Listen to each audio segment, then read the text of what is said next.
Hi everyone, पहले मैं चाहता हूँ कि आप लोग क्लिप देख लीजिए, फिर हम हमारे बिटकॉइन की सीरीज के पार्ट 2 को so welcome to financial insights everyone. अब आप सोच रहे होंगे कि मैंने आपको वो क्लिप क्यों दिखाई। चलिए मैं आपको बताता हूँ क्यों। लास्ट वीडियो में हमने बिटकॉइन के 3 बहुत इंपॉर्टेंट क्वेश्चन सिंप्लीफाइड किए थे। आज हम 2 और क्वेश्चंस को सिंप्लीफाइड करने वाले हैं, और वो भी बहुत ही इजी वे में। और जो आपने वीडियो की बिगनिंग में क्लिप देखी, उससे आप अंदाजा लगा सकते हैं कि हम आज बिटकॉइन की प्राइस कैसे डिटरमाइन होती है वो अच्छे से समझने वाले हैं। तो क्वेश्चन ये है कि बिटकॉइन की प्राइस कैसे डिसाइड होती है, और इस क्वेश्चन का आंसर है सप्लाई एंड डिमांड। चलिए मैं आपको बहुत ही सिंपल एग्जांपल देता हूँ इस क्वेश्चन के आंसर को समझने के लिए। अगर मेरे पास 100 अमरूद है और पूरी दुनिया में ये 100 अमरूद के बाद और कोई अमरूद आने वाला नहीं है, और अमरूद को खरीदने के लिए लोगों की भीड़ बढ़ रही है, तो आपको क्या लगता है, मैं पहला अमरूद 10 रुपए में बेचूंगा तो क्या दूसरा अमरूद सेम प्राइस पर बेचूंगा? बिल्कुल भी नहीं। मैं दूसरा अमरूद 20 या उससे भी ज्यादा प्राइस पर बेचूंगा, क्योंकि मेरे पास सप्लाई फिक्स है कि जो सिर्फ 100 अमरूद ही है, और अमरूद खरीदने वालों की डिमांड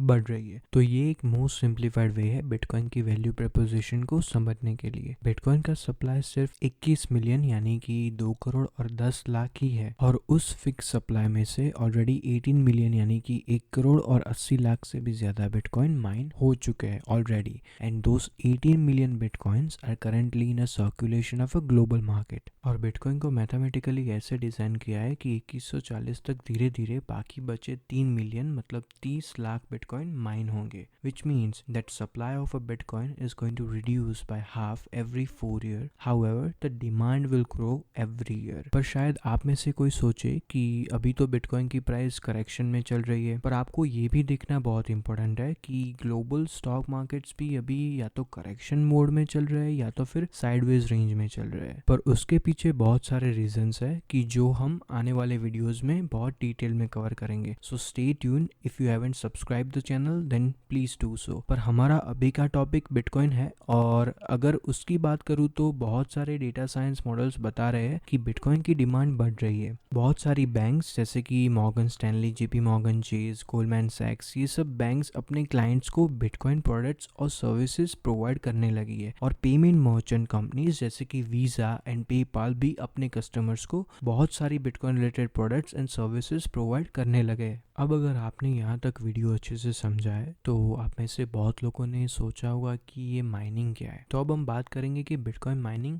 होती कैसे। इवेंचुअली बिटकॉइन माइन करना मतलब बिटकॉइन को जनरेट करना। कैसे, वो अब हम समझेंगे। आप सबने गोल्ड माइनिंग तो सुना ही होगा, वैसे ही बिटकॉइन भी माइनिंग से ही जनरेट होते हैं। गोल्ड माइन करने के लिए man power plus technological instruments, oil, water, इन सब की जरूरत पड़ती है। पर बिटकॉइन माइनिंग के लिए मैन पावर और कंप्यूटिंग पावर, इन दोनों की जरूरत पड़ती है। अब मैं आपको बिटकॉइन माइनिंग की प्रोसेस कैसे होती है वो सिंप्लीफाइड करके बताऊंगा। It's very simple. Bitcoin miners computing power को यूज करके डिफिकल्ट मैथमेटिकल पजल्स सॉल्व करता है, और ऐसे बहुत सारे पजल्स सॉल्व करने के बाद माइनर को रिवॉर्ड मिलता है, और वो रिवॉर्ड होता है एक नया बिटकॉइन। माइनर्स को बिटकॉइन माइन करने के लिए जीपीयू या तो ASIC की जो एक स्पेशलाइज्ड कंप्यूटिंग चिप होती है, इन दोनों की जरूरत पड़ती है। माइनर्स जीपीयू और ASIC की हेल्प से ब्लॉकचेन पे होने वाले सारे ट्रांजैक्शन को वेरीफाई करके ब्लॉक क्रिएट करता है, और हर एक ब्लॉक पे माइनर को नया बिटकॉइन एज ए रिवॉर्ड में मिलता है। और फिर वो माइनर अपने माइनिंग बिजनेस को प्रॉफिटेबल बनाने के लिए क्रिप्टो एक्सचेंजेस पे बिटकॉइन को सेल करता है या फिर अपने पास रखता है। It totally depends on individual minor. तो अब आपको समझ आ गया होगा कि ये बिटकॉइन आते कहाँ से और उसे जनरेट कैसे करते हैं। तो आज के वीडियो में हमने बिटकॉइन की प्राइस डायनेमिक्स के बारे में और बिटकॉइन माइनिंग के बारे में डिटेल में समझा है। तो आज मैं सिर्फ ये 2 क्वेश्चन ही कवर करूंगा, और बाकी बचे 2 या 3 क्वेश्चंस को हम आने वाले वीडियो में कवर करेंगे, और साथ ही बिटकॉइन सीरीज को एंड करेंगे। और हमारा ये बिटकॉइन सीरीज बनाने का पर्पस यही था कि आप लोग जो भी इन्वेस्टमेंट डिसीजन लो, उस इन्वेस्टमेंट और एसेट के बारे में आपको अच्छे से पता होना बहुत इंपॉर्टेंट है। तो आप ये बिटकॉइन सीरीज अपने फ्रेंड्स और फैमिली के साथ शेयर कर सकते हैं अगर कोई इन्वेस्टमेंट करने की सोच रहा हो तो। This fundamental and technical information that we have given throughout the series is really gonna help everyone to understand Bitcoin's value and use case. And after understanding what really Bitcoin